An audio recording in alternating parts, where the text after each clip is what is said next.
60th House District right now, which is the cities of Willowick, Wickliffe, Eastlake, Willoughby, Mentor on the Lake, Ward 4 of Mentor, just 1/4 of Mentor, City of Paynesville, Fairport Harbor, Grand River, Timberlake, and Lakeline. As you know, the state is currently going through, which they have to after the census every 10 years, redistricting. The voters of Ohio approved a new methodology to do the redistricting, and that new methodology has pretty much been ignored. I don't know if you saw the Plain Dealer yesterday. They were talking about how the two legislative leaders who are on the 7-member commission, President Huffman of the Senate and Speaker Cupp of the House, pretty much drew the maps themselves, didn't include a lot of discussions with the Secretary of State, the State Auditor of State, and the Governor, and the two legislative members, one from each, the two minority legislative members, one from the Senate, one from the House. So currently there's been about 3 lawsuits filed, and the Ohio Supreme Court is going to hear arguments on December the 8th to see if in fact their feeling is that the maps violated what the voters approved in 2015 and then again in 2018. 2015 for legislative redistricting, 2018 for congressional redistricting. And the congressional maps are still in the process too, and those have to be done by the end of November. Now the filing deadline for next year is the first week of February because of a May primary, so a lot of this stuff is going to have to take place. The other thing is the issue has said that, you know, if you get buy-in from both parties, you can get a 10-year map. They didn't get buy-in from both parties, so basically what they passed was a 4-year map, which I thought was one of the loopholes when they passed this thing in 2015 that they would probably utilize, to just go with a 4-year map. So we're going to see. In terms of the way Lake County is now drawn in the proposed maps right now, you know, I mean, they didn't do me any favors. They took away Paynesville, they took away Fairport, they took away Grand River. They gave me all of the city of Mentor, so rather than just have one ward, I would have all 4 wards and the village of Wade Hill, you know, which is a nice place, but normally is not too friendly to a Democrat candidate. You know, the other thing too is that you know, the makeup of the legislature right now, the House is 64 Republicans, 35 Democrats. I mean, we're fairly we're in a very substantial, significant minority and all that. And actually, these maps would increase that to probably 67 to 32. You know, it's the old game of gerrymandering, which goes on in every state, and by both parties. I mean, if you see, you know, I don't like what they did in Illinois. Illinois is a very Democrat state. They redistricted the fellow that announced he's not running again, Congressman Kitzinger. You know, who in my idea, these are the type of people we really need in the Congress, people who are kind of in the middle. These are the kind of people we need in the legislature, people that know how to compromise, that basically favor their constituency and reason over their party allegiance and all that. And unfortunately, that's a problem in Columbus with party allegiance. But you know, I'm just going to go through things we've been working on, and then certainly open up to any questions and anything, I assume. So the main thing that the legislature, or they call it the General Assembly is the official name, is we passed a 2-year budget. To me and to a lot of people, that's the most important thing we do, because that's the major public policy document that pretty much defines the state's priorities over a 24-month period and all that. And so, you know, and in the budget that we passed, the House passed it in April, then it went through the Senate, and then it was passed by the conference committee in late June. You know, I voted for the budget. A lot of members of my party didn't vote for the budget, but I always vote for the budget. You know, without a budget, you know, the services of civilization can't continue. And I've always said that, you know, budgets, you never get everything you want. It's a compromise. There were some good things in the budget. There were some bad things in the budget. I think some of the good things that were in the budget is we've always talked about school funding in the state of Ohio being, you know, very much dependent upon property taxes. It's not a fair system. property-rich districts tend to be able to offer a better educational opportunity for their students than poorer valuation districts and all that. So the school funding formula has been changed, and it was a separate bill, but we made it part of the budget. And rather than, up till now, school funding from the state had been based on property valuation per student. The new formula is a combination of property valuation and income, average income within that particular district. You could have districts that are, property rich and income poor, which is a problem a lot of our seniors face. They have homes that they bought a long time ago. With the increases in value, their property taxes are a lot higher, but they don't have the income to basically cover the cost of those property taxes. So that's another issue I'm working on. I'll talk about it a little bit. But anyways, the only problem with the school funding formula, it's going to cost about $2 billion additional dollars to implement, and it's not paid for yet. There was a small down payment made in this budget of a couple $100 million, but the plan is that this thing, for it to work, is going to have to be funded over the next 6 years. And the problem with that is that it depends on future legislatures to do that, and their problem is that they tend, and I've seen this over the years I served, they tend to get distracted. They tend to say, well, we'd like to make the next payment on this school funding formula, but now this issue has come up. We're going to have to address this. Or, included in this budget was $1.6 billion in income tax cuts, which is fine. But the problem is they sold it as a 3% tax cut. It's a 3% tax cut for a lot of people, but they dropped the top income tax brackets from 4.9% and 4.4% down to 3.99%. So for a lot of people, or not a lot of people, for people making over $200,000, it's really a 17% income tax cut. And for people making between $150,000 and $210,000 with that next lowest bracket, it's about a 10% tax cut. So it's and I got up, I spoke in favor of the budget, but I also said, we've left things undone. I says, these tax cuts are nice, but in a lot of cases they are going to those people who need them the least. And why aren't we doing more with the Homestead Exemption? Why aren't we doing something to raise the amount by which senior citizens would qualify for a reduction in their property taxation rates or valuation and all that? So that's where we're at on that. One of the other good things in the budget was a substantial amount of new money for broadband.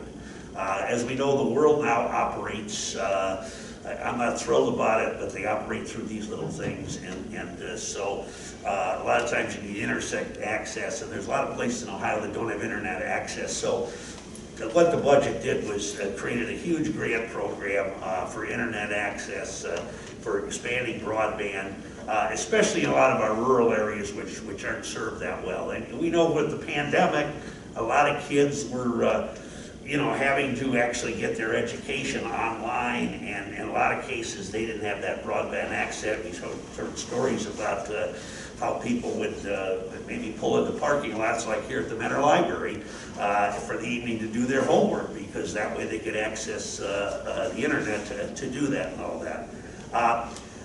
There was a slight increase in child care, subsidized child care in the budget.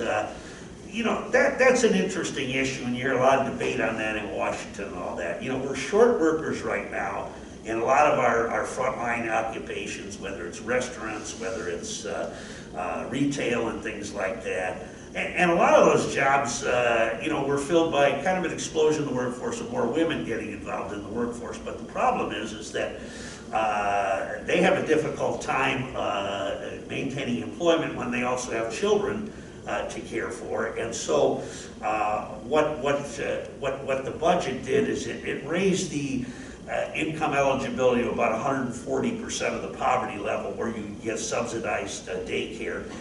The interesting thing is 20 years ago the state was paying up to 200% of that income level. And I asked, why were we at 200% and now we're struggling to get back to 140? and they basically said it was budget priorities by legislatures at the time. They didn't want to put the money into it. So, but I think it's an area where, you know, we have to do that. The other thing, I offered an amendment, it was tabled on the floor, to increase the community services line item for senior citizens. You know, this is a state that is not diversifying like a Georgia or like a Texas or like an Arizona. Ohio is pretty much what we got. Ohio is an aging state. We have a lot more senior citizens, a significantly higher percentage of our population are seniors.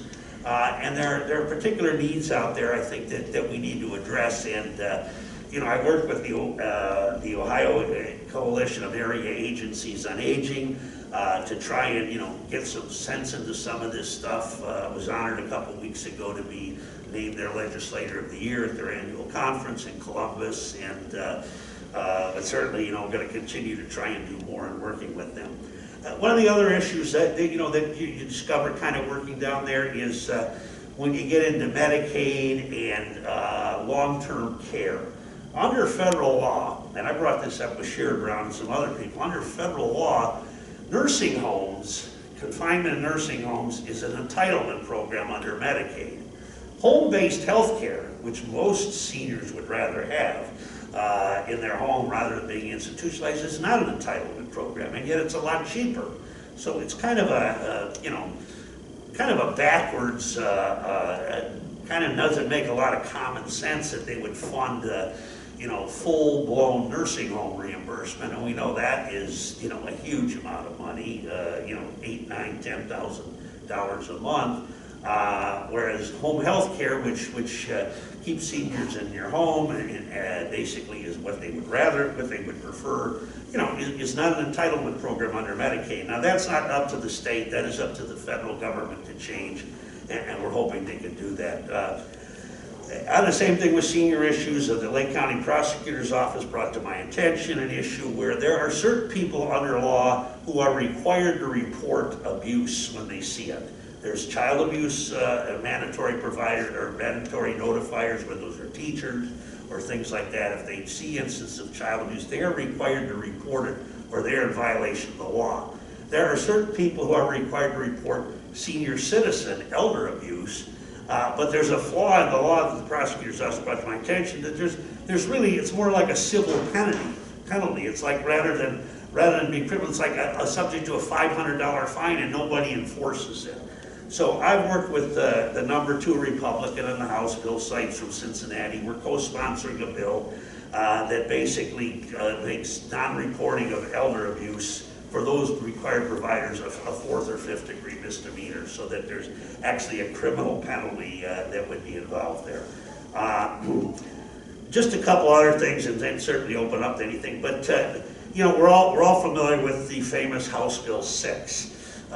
This was the bill that, you know, I was a commissioner at the time. I remember First Energy came in and basically said, we are going to shut the nuclear power plants in Ottawa County and in Lake County unless we get the following. I mean, to me, it was kind of like, here's the ransom note, pay it. And, you know, the legislature paid the ransom note. They passed legislation which put a lot of additional surcharges on everybody's bills to subsidize the 2 nuclear power plants and all that. In order to get enough votes on that bill, they also threw in subsidies for a couple of coal-fired plants, one of them being in Indiana. And they also removed all of the subsidies for renewable energy, which really, you know, a lot of people feel, you know, we really need to start moving from fossil-based fuels to nuclear energy. So, and as you all know, one day in July of 2020, the federal government arrested the Speaker of the House and a few other people, and said it was the largest bribery scam and the largest bribery conspiracy in the history of the state of Ohio. $61 million moved hands to get this thing passed. And so the Speaker of the House was immediately asked to resign because the Democrats had not run a candidate against him. He was reelected in November, but earlier this year, by an overwhelming bipartisan vote, he was expelled from the legislature. And of course, the trials are still waiting and all that. there have been attempts. I'm a member of the Public Utilities Committee. Now, we did pass a bill because then First Energy found out that, they said, because of the way we do bidding for our electric service through PGM, which is the grid for about 7 or 8 states, they were told that the subsidy would have to be used against their bid price. And so they basically said, we don't want the ransom anymore. In other words, so we did pass a bill that removed that subsidy. However, there are still subsidies for the 2 coal-fired plants, which there's legislation in the committee trying to remove that and get that there. So it's, consumers really, I don't think have been looked out for that well in terms of energy in this state in Ohio, because we have what's called a Public Utilities Commission of Ohio.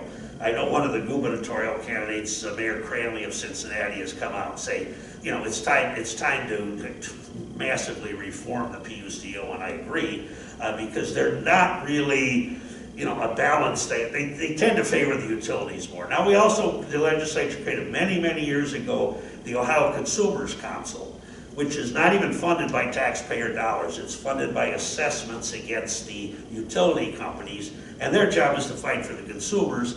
But unfortunately, their budget has been slashed and slashed and slashed. I mean, I offered an amendment to restore their budget. That was not successful. And my argument was, why did the legislature create an entity to look out for the consumers, and then when it comes time to fund them, say, nah, we're not going to fund you adequately to do your job. So, there's some things that we need to deal with. A couple of other issues. I recently introduced a legislation as another hearing next week in the Veterans Affairs Committee. It was brought to my attention by a Lee County resident about the issue of Agent Orange. We all know the Vietnam War, 57,000 people, names are on the wall in Washington, people who died during that war in the line of combat. But people don't realize the millions of people who served over there who have suffered, many of them on a lifelong basis, from Agent Orange, which was the defoliant that was sprayed all over the jungles of South Vietnam to basically eliminate the cover for the enemy and all that. So the resolution basically acknowledges and recognizes the victims of Agent Orange in Ohio, and it basically is asking the federal government, to step up efforts to address this problem.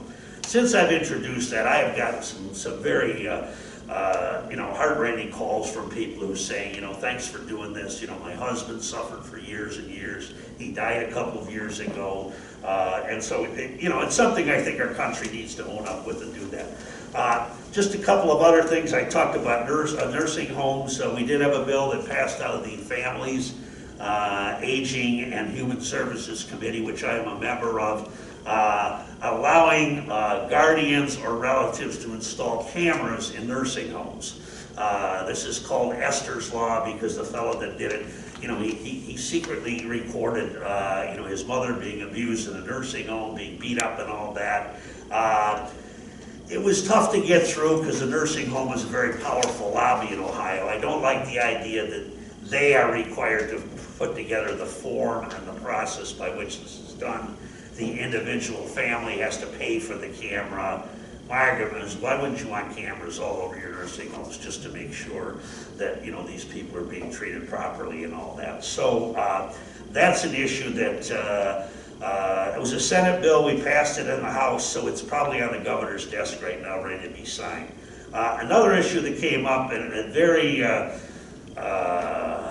interesting issue, and really a sad issue, and we dealt with it during Breast Cancer Awareness Month, is that the normal mammograms, don't always catch breast cancer, especially where they call what is called as dense breast tissue.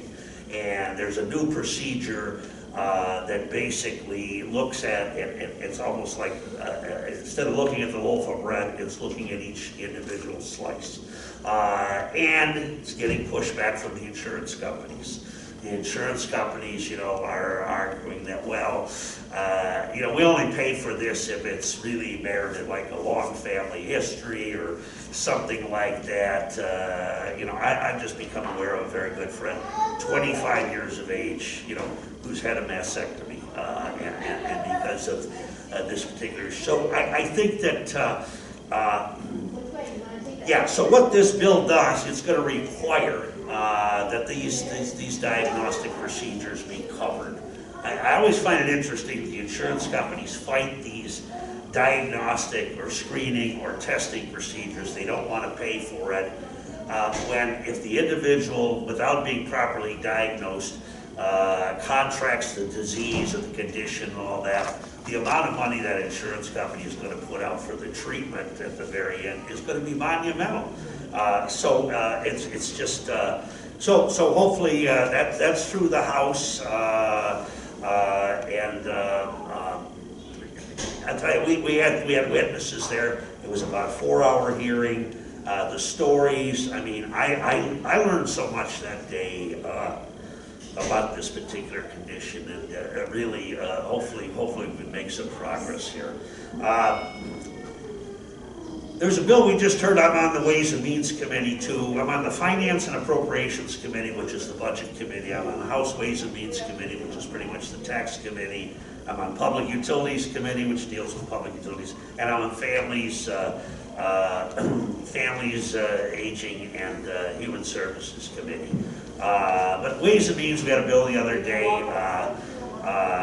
I'll probably be the only Democrat that votes for this.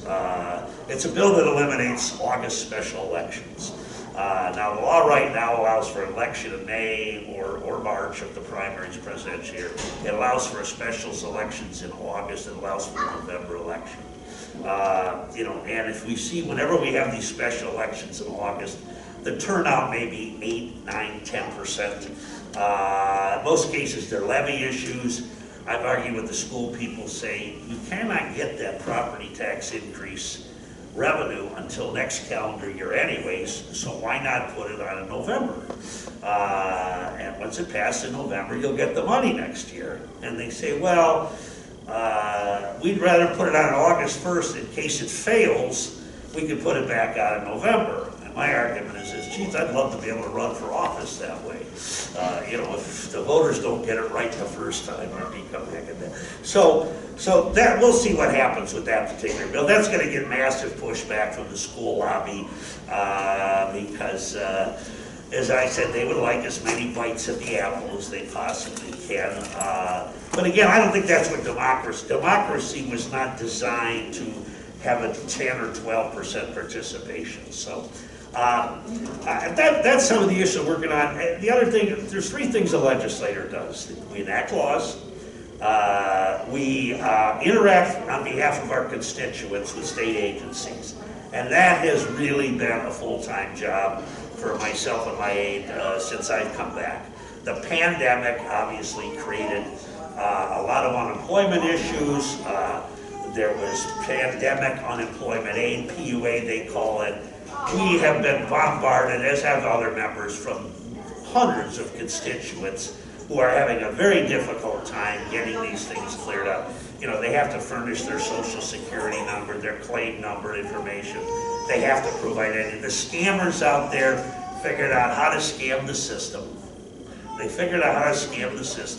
And so a lot of times people have been told, well, we have to verify who you are. So a lot of people who are very innocent bystanders that have suffered from the pandemic are basically victims of the fact that other people done. The problem is that when I left there a long time ago in the legislature, the computer system in Jobs and Family Services was much less than desirable. It was inept and all that. And you come back a quarter century later and it's still terrible. And they've been admitted, yeah, we should have upgraded the computer system. We should have, and I've argued that you got all this one-time money coming in from the federal government. Why don't we take $1 billion of it and just fix this? And all I keep hearing is we're making progress. So it's been very difficult. Some of the sad, dealing with constituents who say, you know, Mr. Troy, you know, they're repossessing my car tomorrow. It's been 7 months, I haven't been able to get, you know, my assistance and all that. You know, and then you have other people on the other side saying, oh, well, they're not going back to work because they're just sitting home living off of unemployment money and things like that. You know, you know, so, I mean, really, I guess if I had one criticism of the DeWine administration, I might say, you know, their constituent service is horrible. I mean, they just don't seem to address, you know, these are state agencies, they're part of the executive branch, and so the third responsibility of legislator is oversight of these state agencies. And primarily that's done through the budget process and all that. So, you know, and sometimes, you know, it's frustrating because I think these are the real problems we need to address, and yet we kind of get bombarded with a lot of other things, I think. So, yeah, so that's pretty much some of the things we've been working on. I mean, everything seems to get distracted by some of the battles we have. I mean, sometimes I feel like a man without a country. I don't get along very well on a lot of issues with the members of my Democratic caucus, but on the same hand, the other side, they seem to have, you know, in other words, we park things like taking care of our seniors, taking care of our constituents who've been unfortunately thrown out of the workforce for whatever reason and all that. And we said, I mean, we had a Bill and Ways and Means Committee last week that would exempt firearms and ammunition from being subject to sales tax. And the argument was, this is a Second Amendment right, so it should not be subject to sales tax. You know, now it would put about a $30 million hole in the state budget. But the sponsor said, yeah, but you know, we'd become a mecca for gun buyers. They'd all come to Ohio because we don't have sales tax and all that. And all I stated was, listen, I've served in the legislature a long time, was a Christian a long time. I've never had one constituent tell me that their Second Amendment rights have been compromised because they have to pay sales tax on it. I said, you know, come on, I pay a sales tax on my contact lens fluid, I pay sales tax on over-the-counter medicine, I pay sales tax on, I mean, everybody could say, hey, you know, and last year they did, before I got there, they did pass what's eliminating the pink tax. I don't know if it was for what the pink tax is. Feminine hygiene products are not subject to sales tax anymore because they were a necessity. And even the chairman, you know, Republican Barrett from Toledo, he said, normally when we exempt these things, it's because people need these things. This is something that people absolutely need and all that. And now, obviously, if you say, do people really need firearms and ammunition? You know, a significant portion of the population will say, absolutely. You know, this is essential and all that. So it's, you know, it's trying to say, you know, the good thing about it, when I served there before, was when Vern Reif was the Speaker of the House, and he was a very moderate conservative Democrat from down along the Ohio River, but he tended to kind of keep these controversial issues from getting on the floor. He said, you know, we're here to serve people, we're here to make sure that the government's services that a lot of people depend upon, whether it's school funding, whether it's funding for our developmentally disabled centers, our mental health boards, you know, that these are the things that, you know, we need to concentrate on. How do we improve, you know, life for the people and all that? And you all know the arguments that we've had over vaccines and masks. You know, the first day down there, we did the rules fight. There was a proposal to mandate masks on the floor of the House. This was in January of 2021, where things were still kind of dicey. You know, I got up and spoke, and I said, well, don't do it because it's the rules. You know, I know you people don't want to do it because if you're made to do it, so why don't we just do it as a courtesy to each other? I mean, all the medical professionals are telling us that, you know, possibly we should be wearing these masks and all that. And then the anti-vaccine bills, which fortunately have not been able to muster enough votes, so the Speaker says we're not going to consider any more of these anti-vax bills. And the interesting thing is the Ohio Chamber of Commerce very strong business group, was getting very irritated with the people promoting these things. Now they say they don't agree with President Biden. They don't agree that President Biden should mandate that masks need to be worn or vaccinations need to be, just more vaccinations are required and all that. But he says we also don't agree with the fact that the legislature will tell private businesses, at-will businesses in Ohio, what you can and cannot do. And a lot of the businesses have come in and say, listen, if as an employer, a condition of my workplace is that I want my employees to be vaccinated and all that, I mean, I'm a private employer. This is one of the working conditions to work here and all that. You know, they don't feel that. So I mean, so the good thing is it looks like we at the time, for the time being, we've moved on from that particular issue and we'll be doing that. As you can see, there's a lot of abortion bills being introduced and all that. And you know, I basically come from a pro-life background and all that, but I got a little problem with bills that say we're going to have the citizens, you know, play vigilante and make citizens arrest. And actually, the bill that's been introduced in Ohio is actually more draconian than the one that was passed in Texas and all that. It's an issue where I think.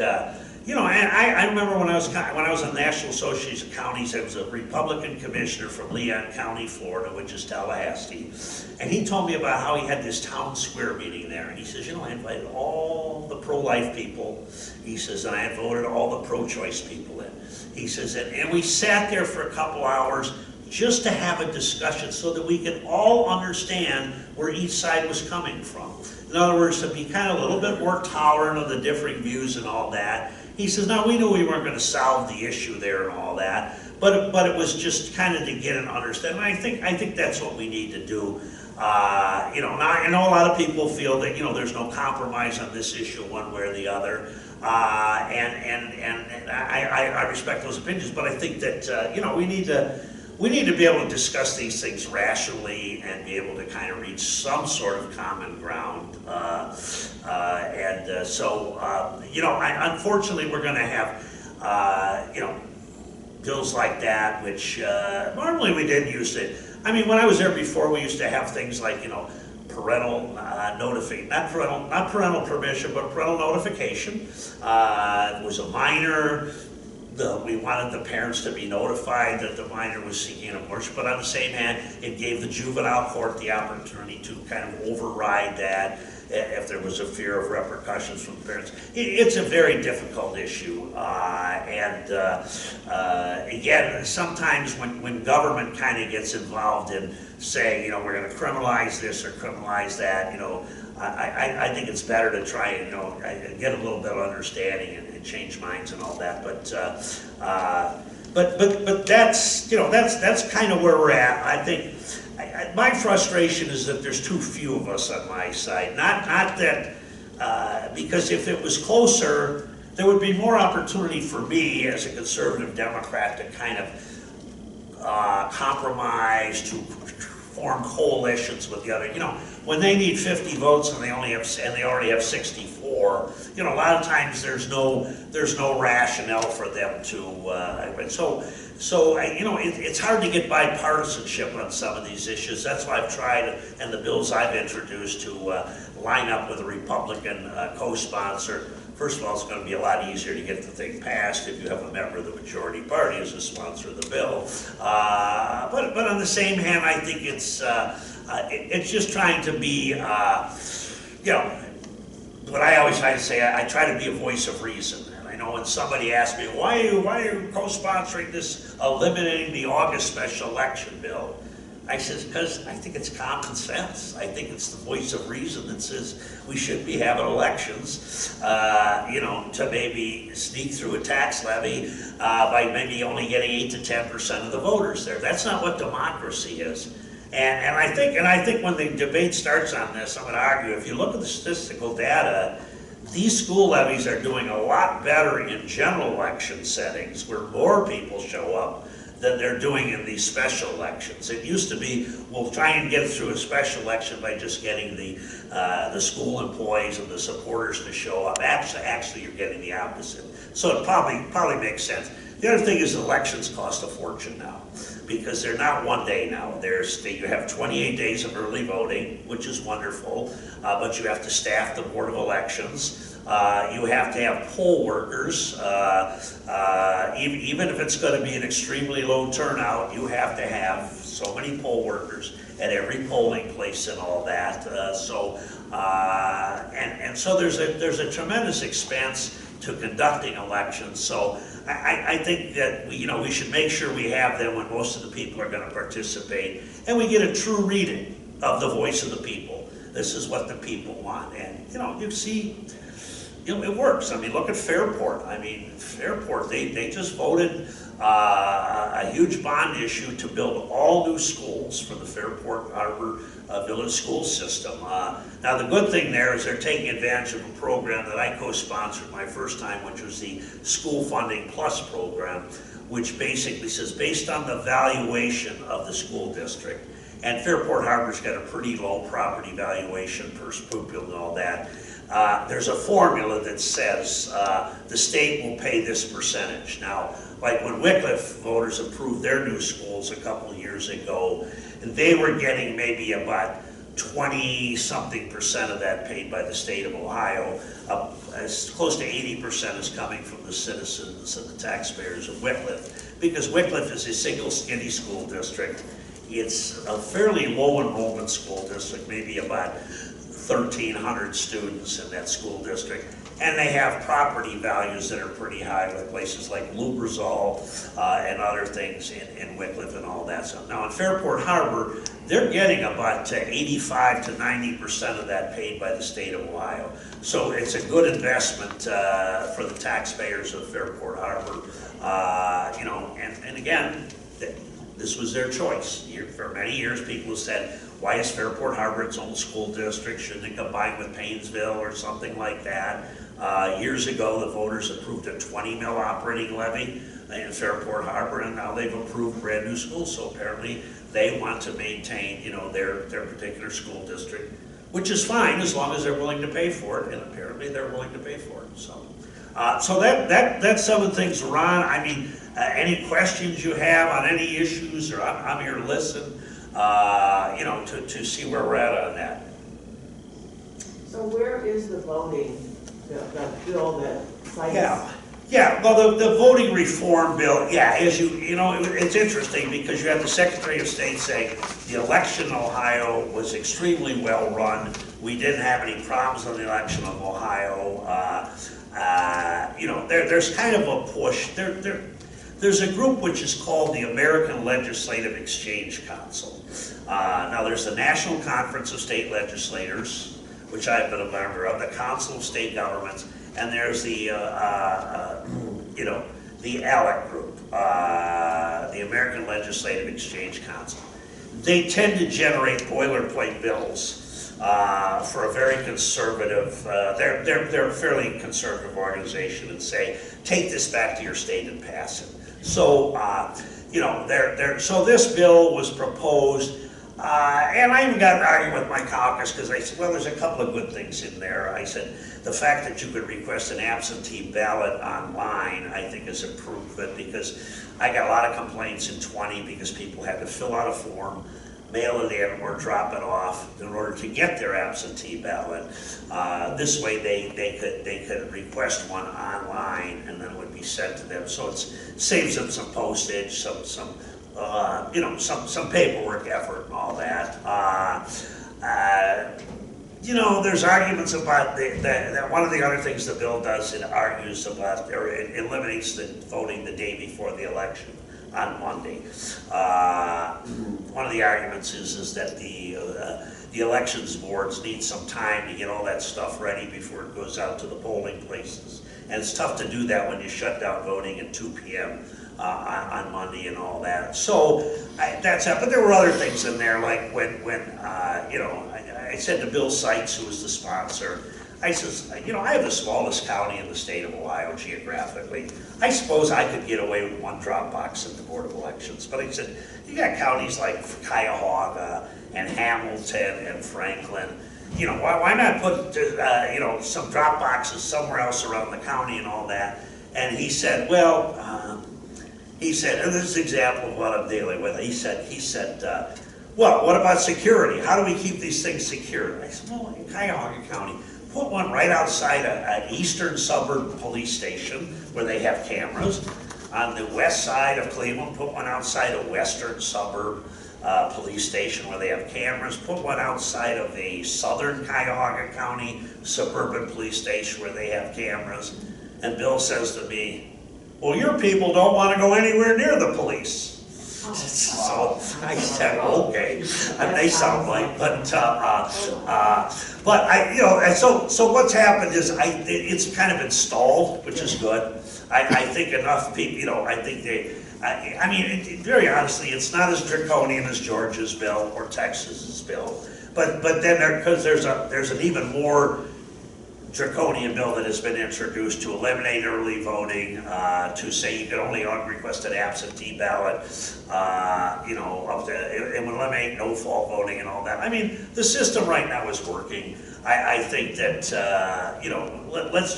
I think one of the problems over the years, the last 10 years, is that the rules are changing every election. In other words, there's no set, nobody can get used to how elections are run because early voting has gone from, no days to 35 days to 28 days. I think there's a couple things that, in other words, this I think is a classic case of a solution in search of a problem. The system, at least in Ohio, is not broke. I mean, there's no cries about voter fraud in Ohio because the guy won by 8 points. Okay, so it's and I think if you watched Meet the Press yesterday, they had the Secretary of State from Georgia on there. He said, I got congressmen who certified their own particular results to get reelected as a congressman, but on the same hand, questioned the results at the same voting machines on the vote for president and all that. So so I think elections used to be the process by which we settled disputes.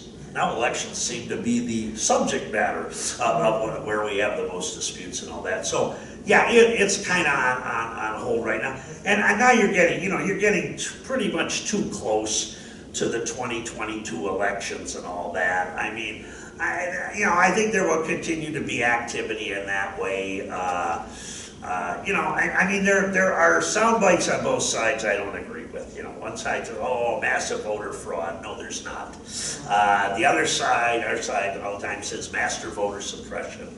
I said, no, very honestly, in Lake County, if a person cannot find the opportunity to vote, that's on them.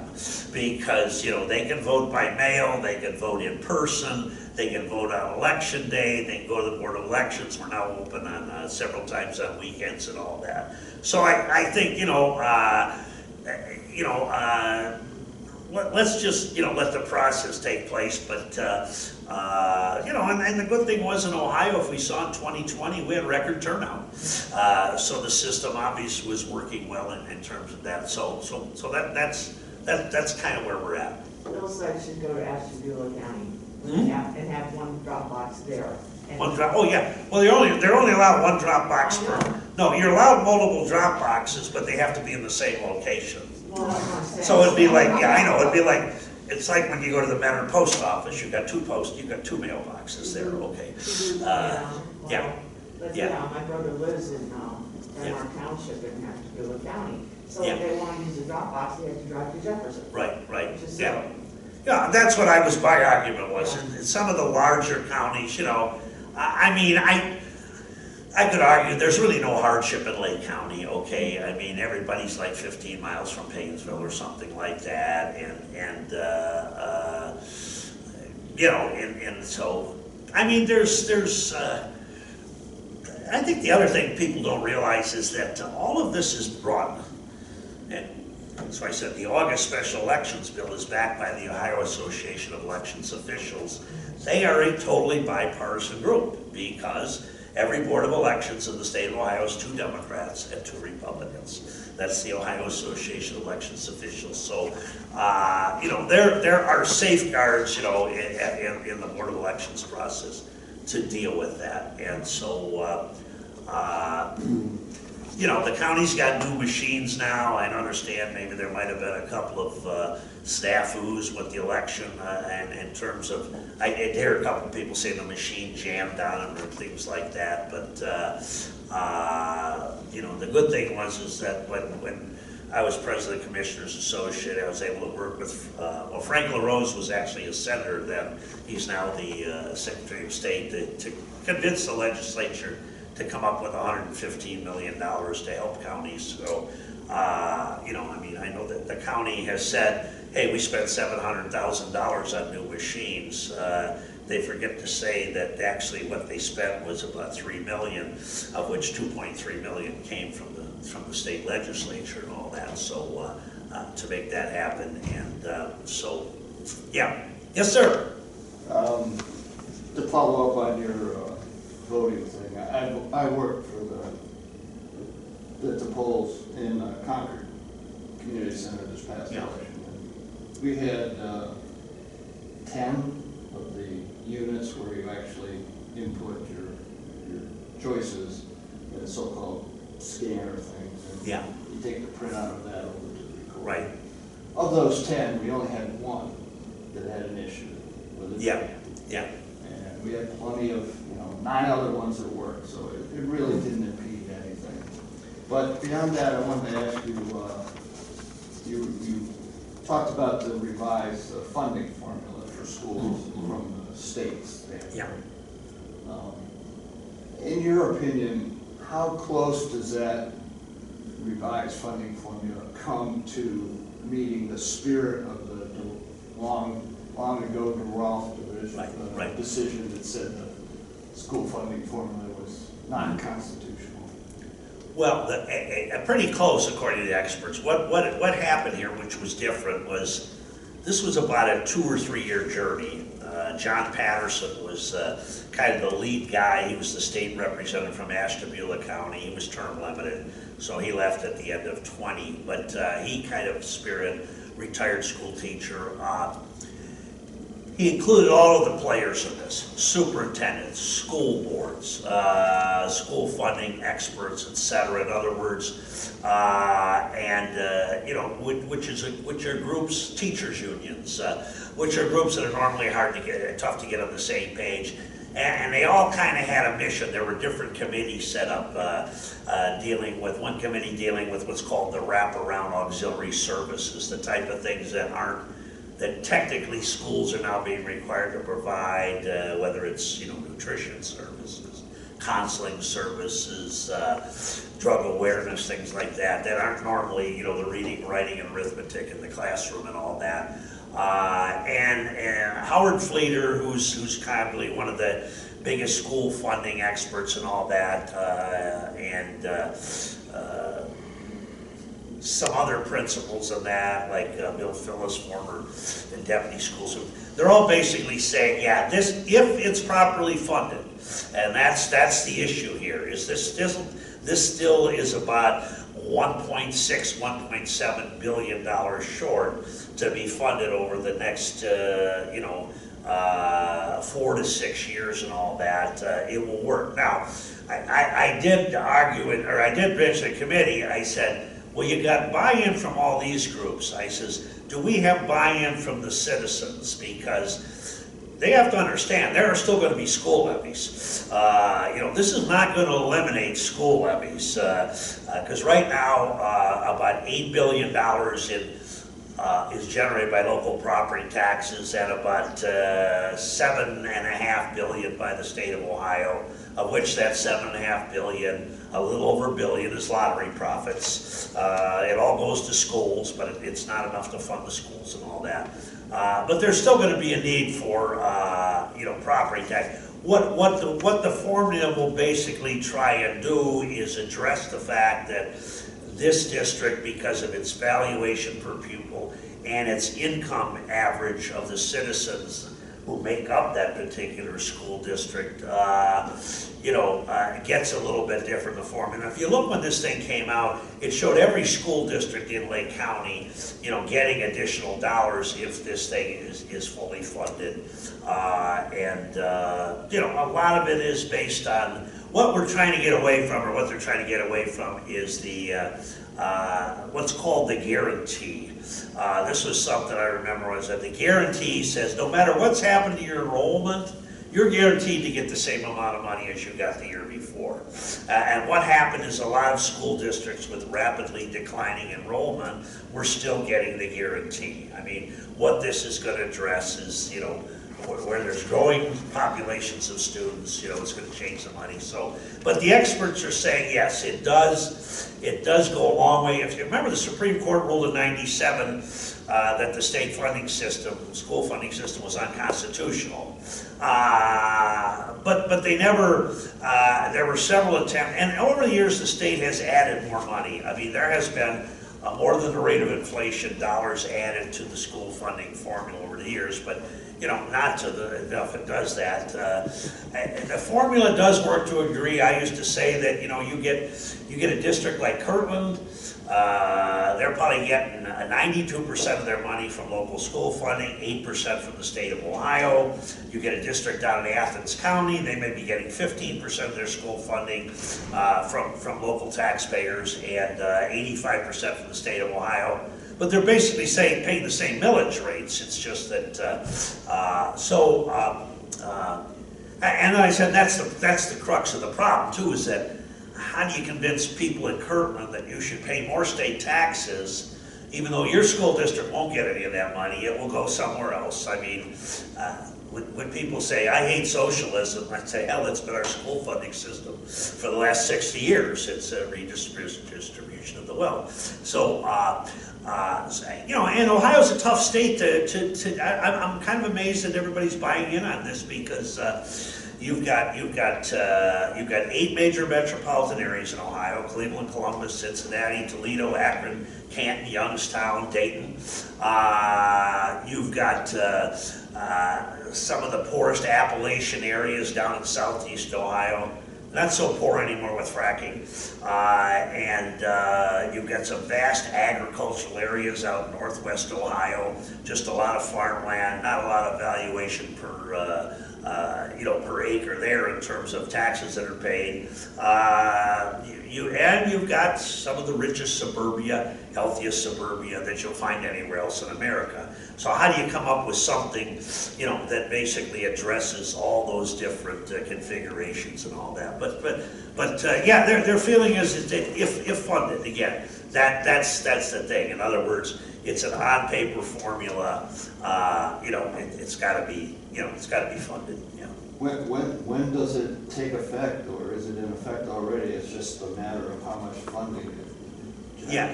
Well, it phases in the formula right now. In other words, the SF-12, which is the state funding formula amounts, are recalculated. You know, there will be a modified recalculation on some of this, but again, you know, it's not all or nothing as of a certain date. No. This needs some work and all that. I mean, again, it just was. The budget was not passed the last week of June, you know, signed by the governor on June the 30th, so it would take effect July the 1st, so it's still kind of a work.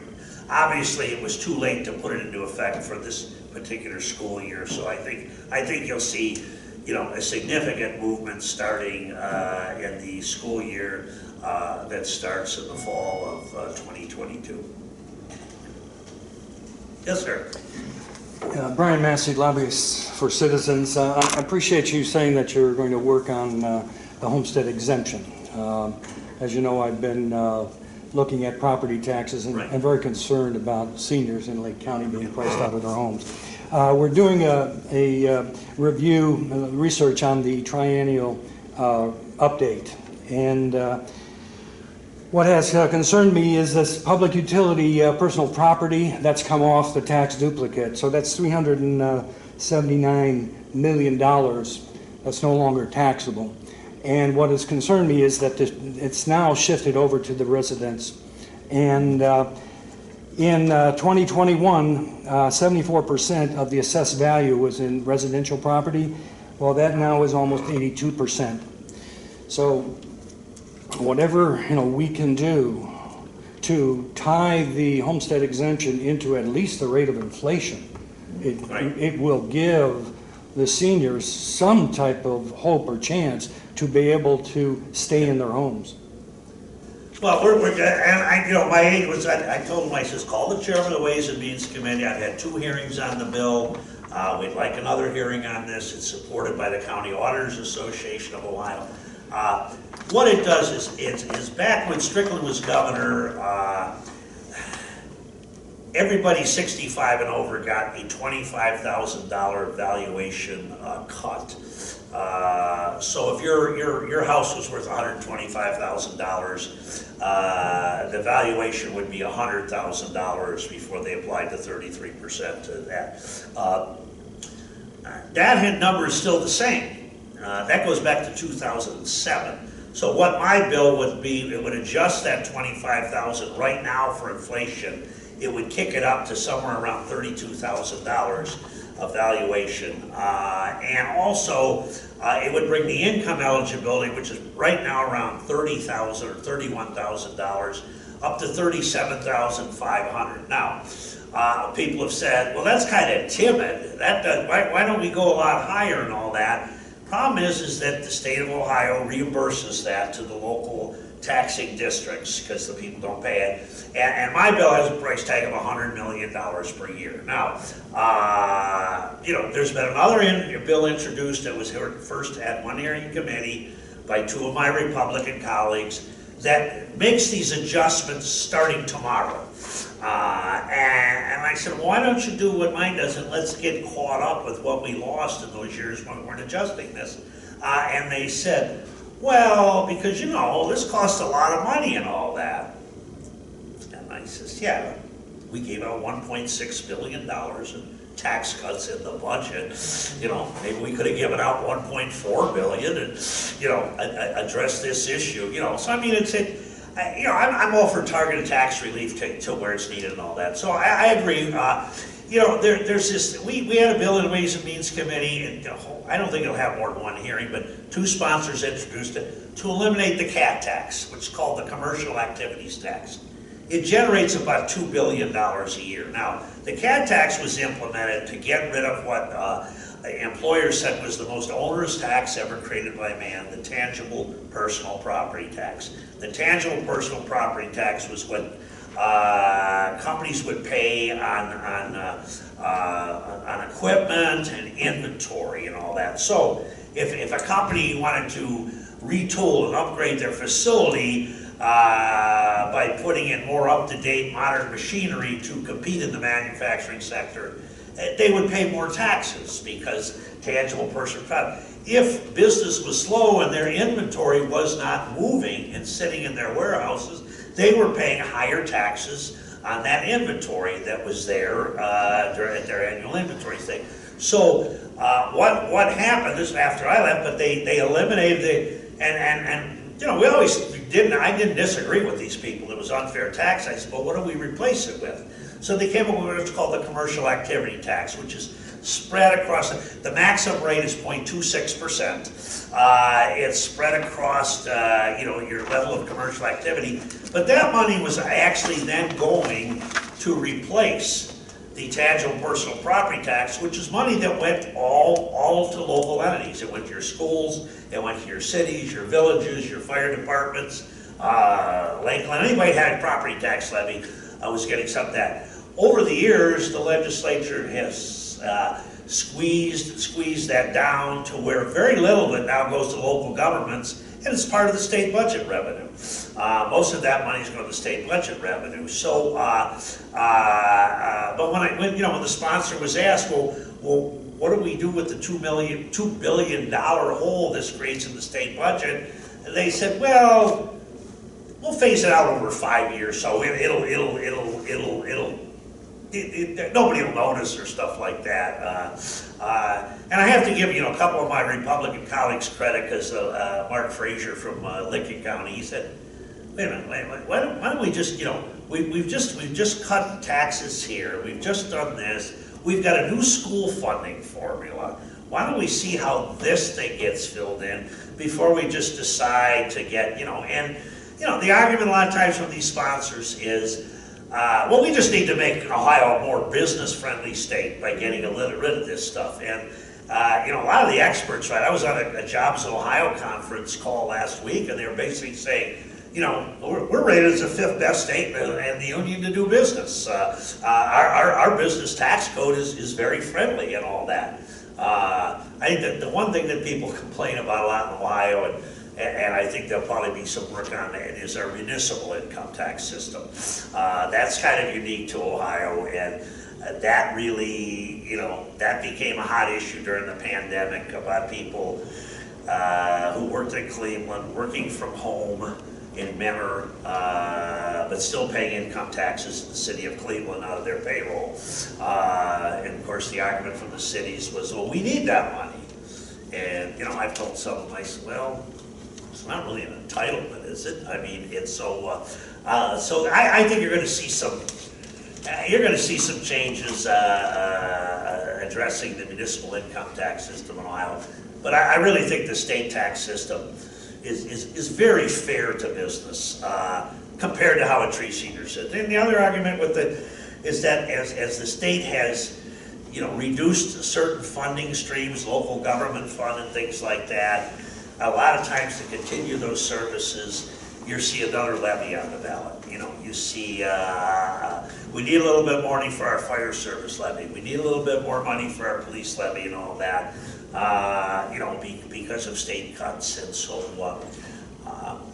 yeah, it's. But again, where I'm a little bit frustrated is that I used to have a professor at Ohio State. I didn't go to Ohio State. I went to Dayton, but when there was a lobbyist there from Ohio State University, he used to tell me, he said, Troy, you're much too pragmatic, you need to be more political.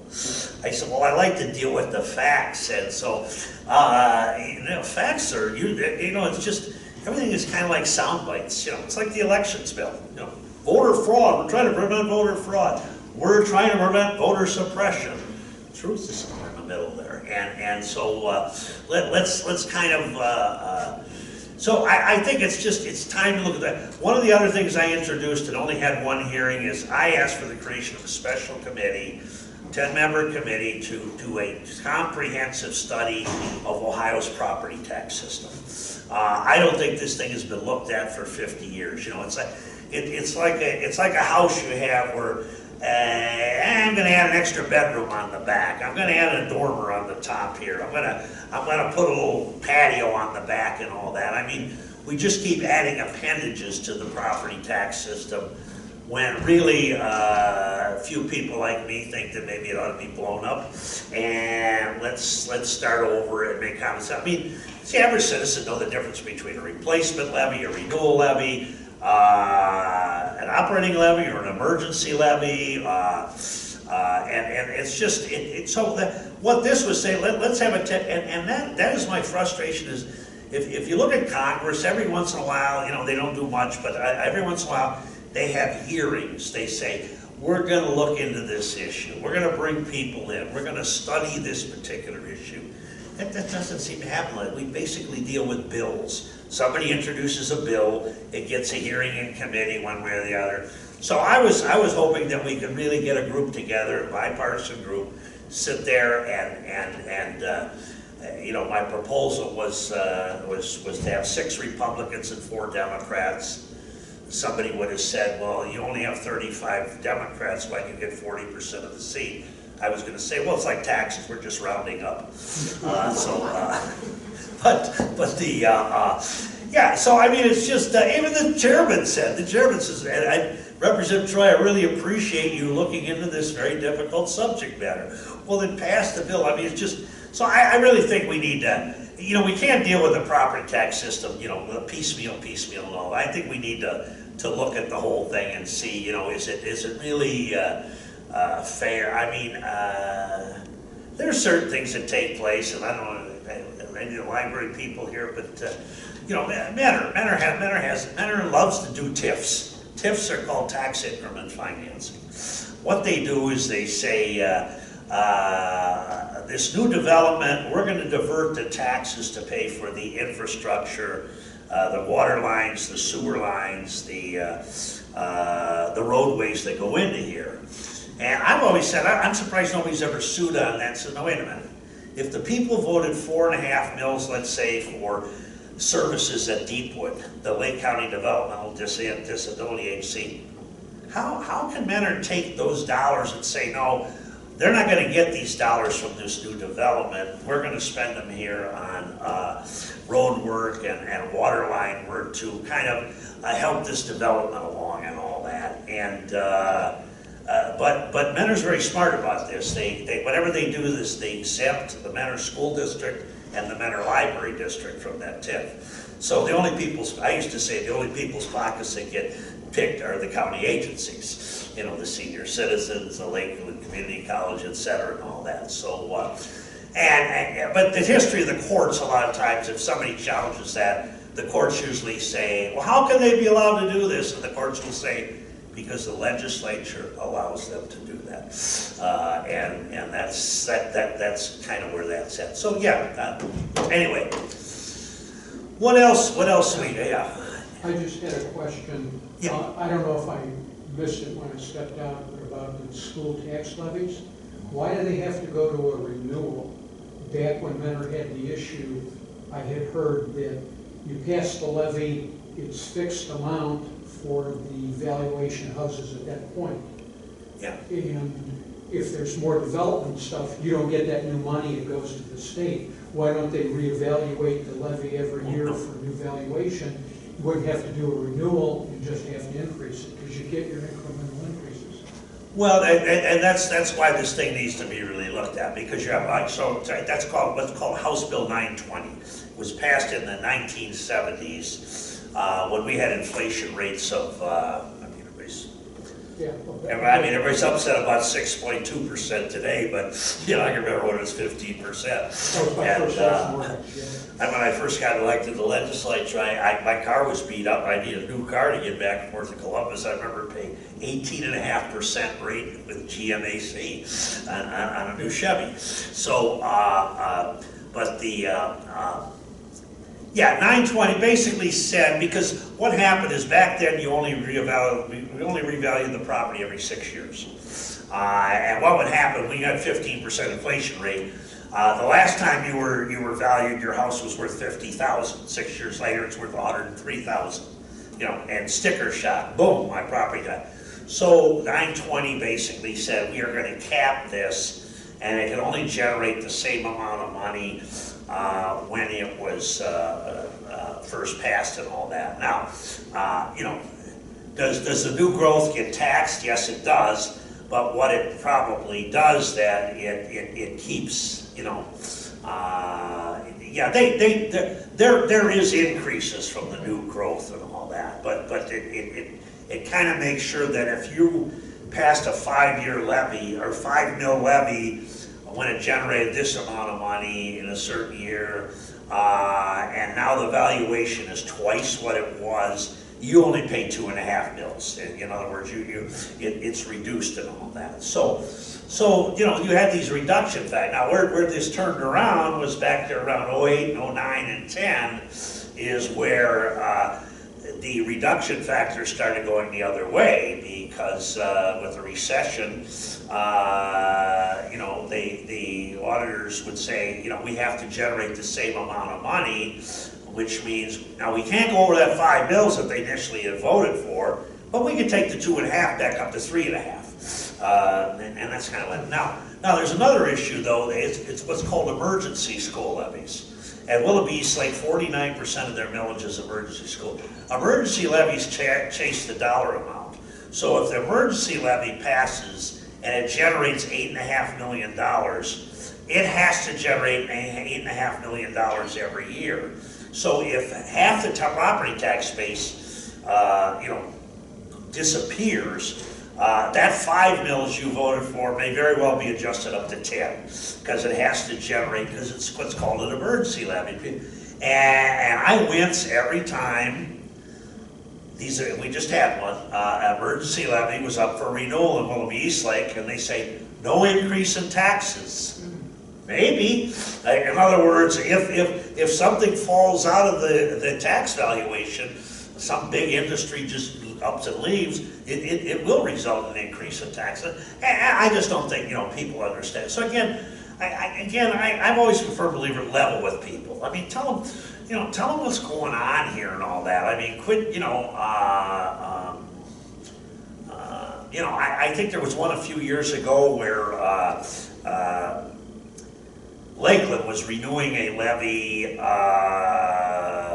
They were replacing a levy. It was a levy that was passed in the 70s, and this was a replacement levy. All what a replacement levy says, it basically cancels out 920 and says the millage of this levy will now apply to today's valuation, including your $103,000 house that used to be $50,000 house and all that.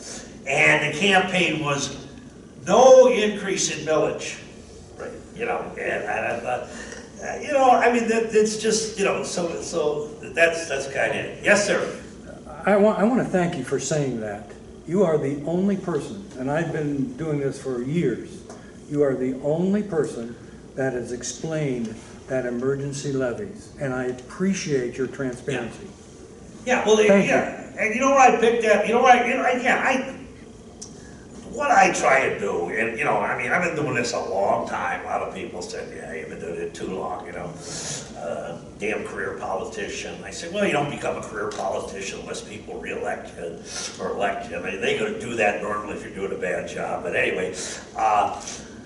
But you learn everything. I mean, I've learned so much even just this term here. I said on this breast cancer issue, my God, I mean, your eyes are open, you find out so much. The emergency levy, that was having some discussions with my budget director in Lake County, Mike Manus, and we started talking about that because he's got a financial background there, and how that basic. But I don't think a lot of people understand it. The other problem today is if you go out there and you try and say, hey, now listen, this really isn't a renewal levy and no increase in taxes, because it could result in an increase if parts of the property tax valuation go down. Well, next thing you'll hear is, well, what's Troy got against the kids? Why is he trying to stick it to the schools? What's he got against the kids? So it's very tough. In other words, I get in trouble because I sit there and say, I try and tell. Well, I always said, I got a couple. I try and be the voice of reason, and I like to tell people not what they want to hear, but what they have to hear. This is what you have to hear. And I remember when I came in as county commissioner, we weren't able to make our Ohio Water Development Authority debt payments at the end of the year.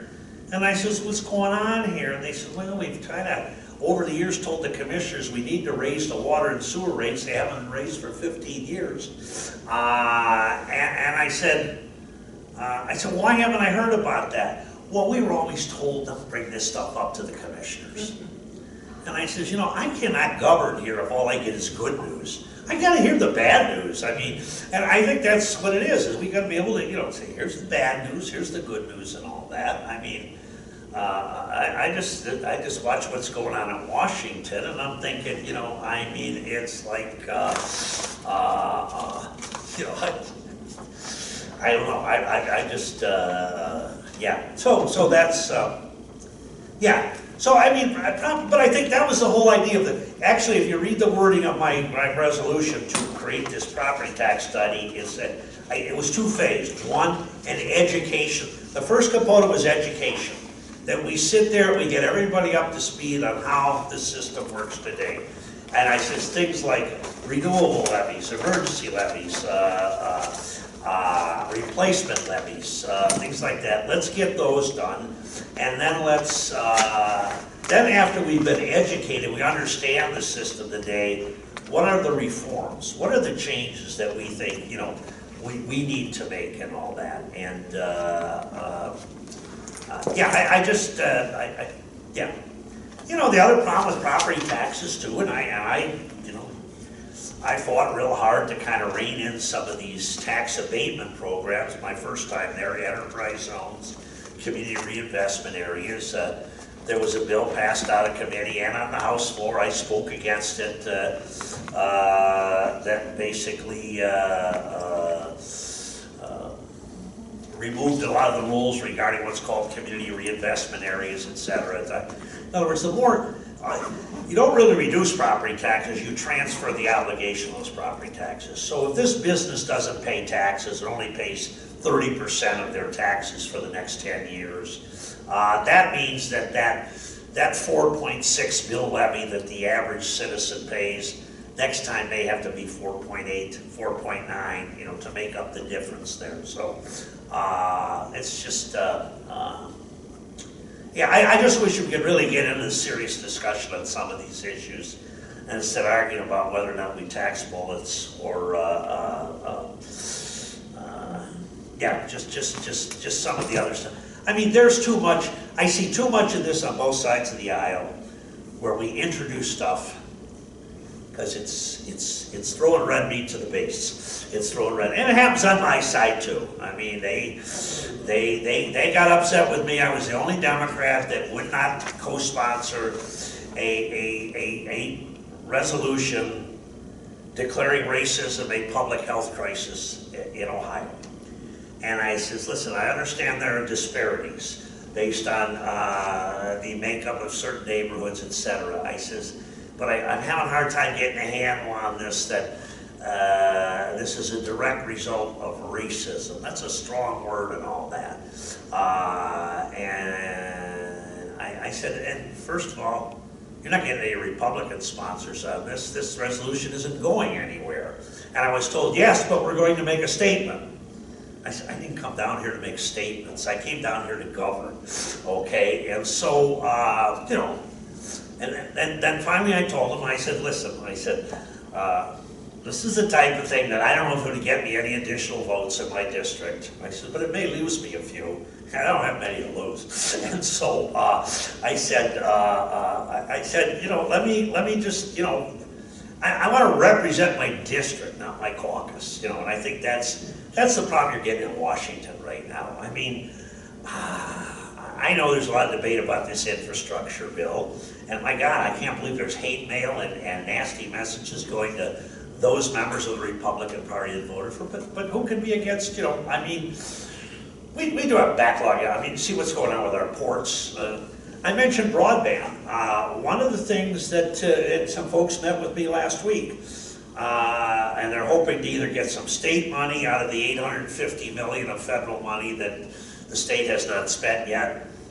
DeWine keeps saying, well, I'm waiting to hear where the legislature wants to spend this. And I've already told these people, I need $3 million in Fairport Harbor for a dredging facility to deposit dredge materials out of the Grand River, because the law courts have said you cannot dump them in Lake Erie, which I agree with. But there you get, and so shipping is slowed down in there are ships that are not coming into the Grand River harbor there because the river's not properly dredged. So this creates a facility, you know, which initially there was a plan to do that, the money disappeared. So to basically address that particular issue. The plus on it too is that when it's all said and done, Lake Metro Parks is going to be able to use part of this property, you know, for a lakefront trail and all that. But anyways, the other issue of the broadband is that the poles. Now, if you look around, and I said, so what do you mean? Well, where we have to use the utility poles, and I says we're talking about the wooden telephone poles. I says, which I remember my first stint, you know, the phone companies used to tell me, oh, don't listen to those cable people, you know.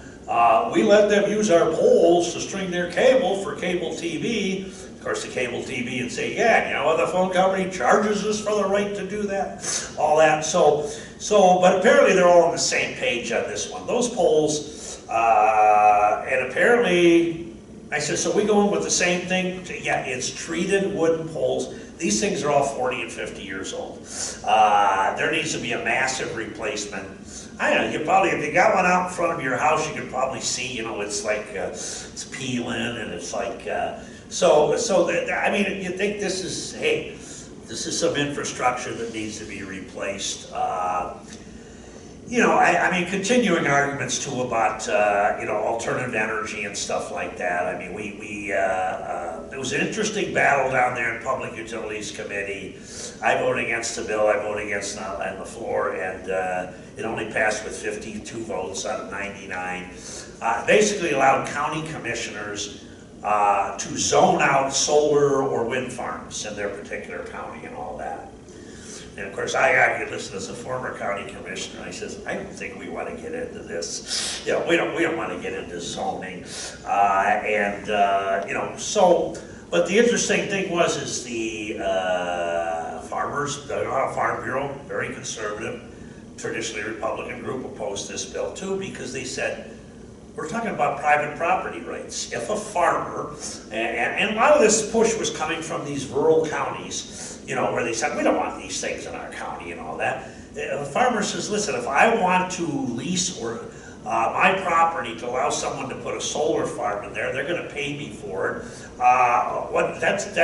You know, and I get up and I says, you know, I find interesting is that years ago, this General Assembly basically prohibited local governments from zoning out anything deal with oil and gas drilling. In other words, you have no local control over oil and gas drilling at the local level. But now we're saying, but on this windmills and solar farms and all that, we want to give them local control. And the sponsor of the bill, Senator McCauley, well, Representative Troy, I think you're just talking, I think you're talking about an apple and an orange. I said, well, they both grow on trees, just a little different climate conditions. I mean, it's just, so yeah, I mean, so there's stuff like that. You know, that's going to continue to be a battle.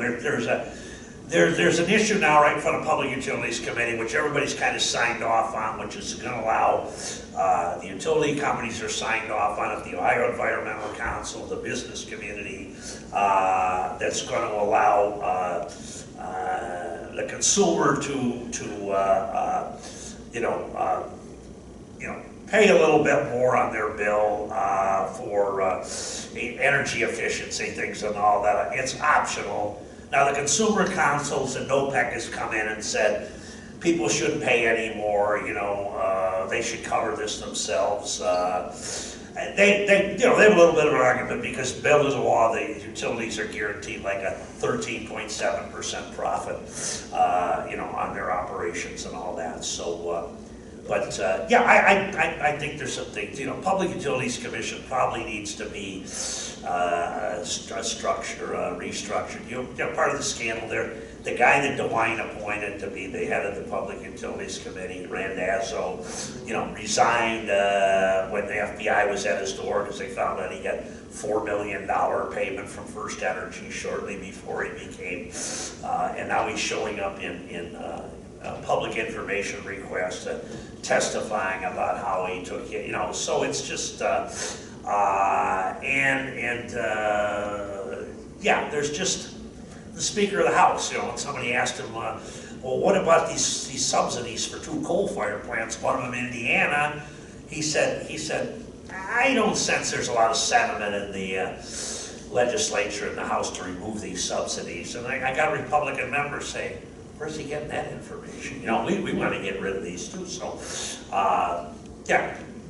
So there we go. What else we got? Huh? What? Yes, ma'am.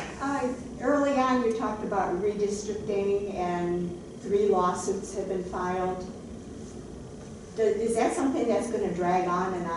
And what would be the penalties of who wins or who loses the lawsuit? Does it mean your districts change?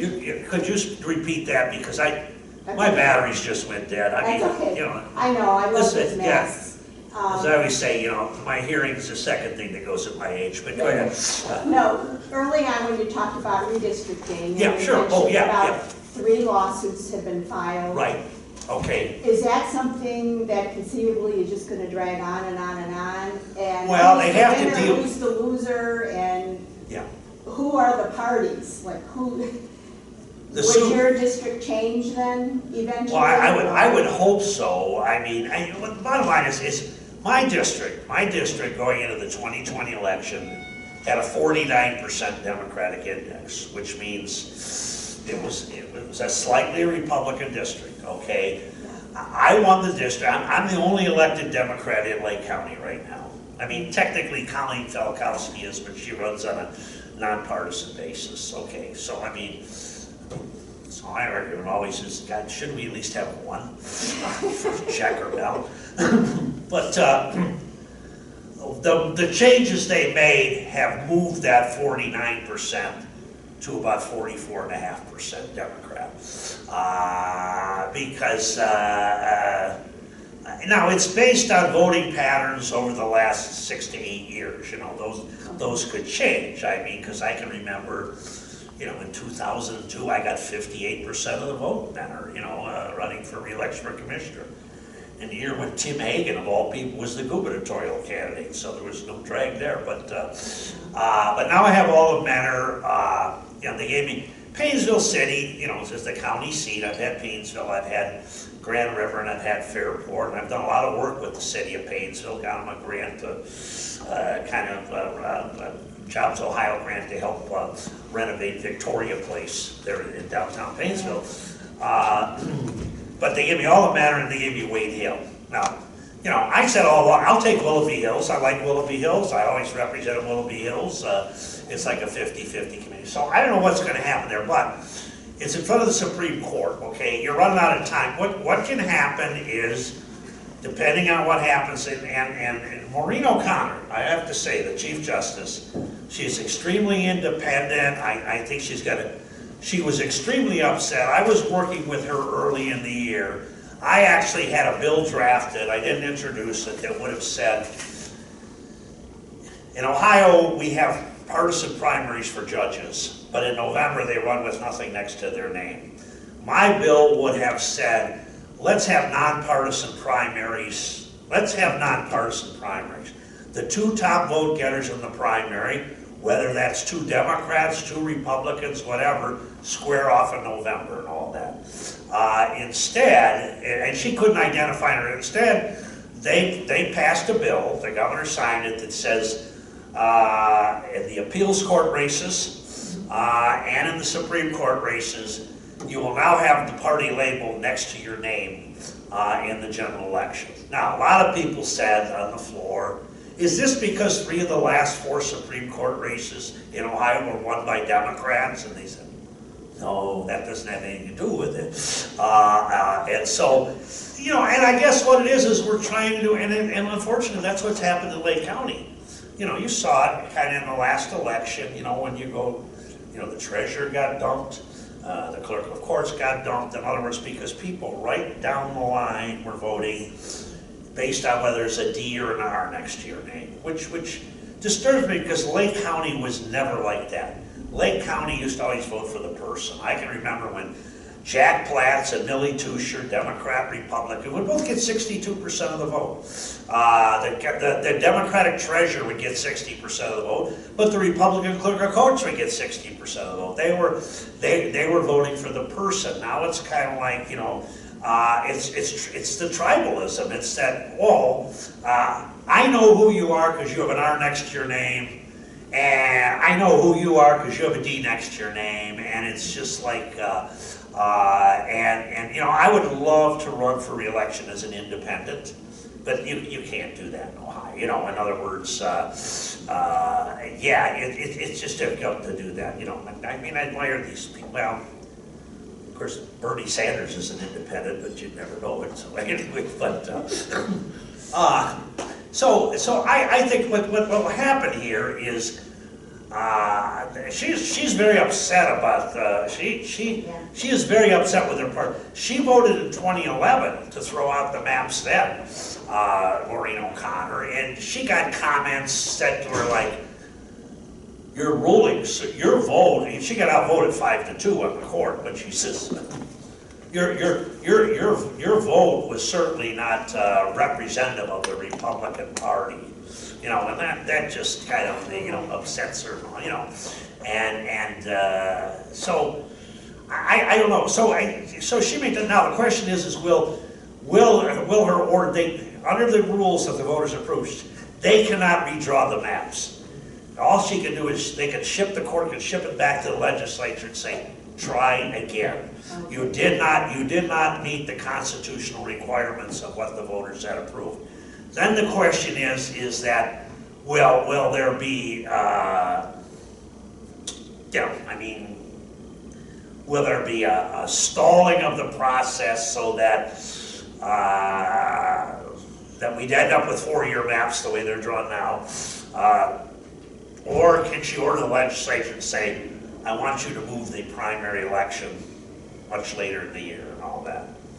And somebody asked me what I thought of that. I said, yeah, I'm all for that. My God, move it to September. First of all, it wouldn't be a bad idea if we have these primaries later in the year because it would shorten the election cycles. I mean, when I ran last time, I had to file for office the second week of December for an election 11 months later because we have a early March primary and all that.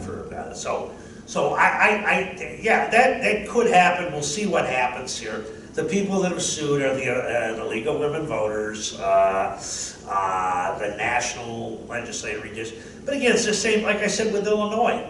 Now all Illinois did, which is such a heavily controlled Democratic legislature, is they basically drew out every Republican seat in the state and all that, including Kinzinger. Even said yesterday, well, that was one of the issues, is that they pretty much drew my district so that I can't win it again. And so, we got to get, ideally, if you look who makes up this commission, it's 7 elected officials. It's the auditor of state, it's the secretary of state, it's the governor, president of the Senate, speaker of the House, and a minority member of the House and the Senate. It's 7 elected officials, And, there's some people say, well, the legislature, the elected should never give up this right.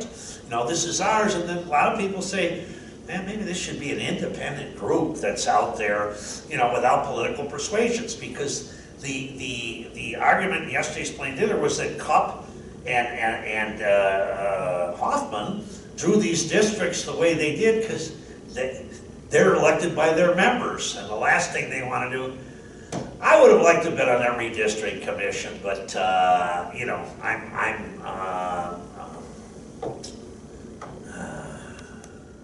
yeah.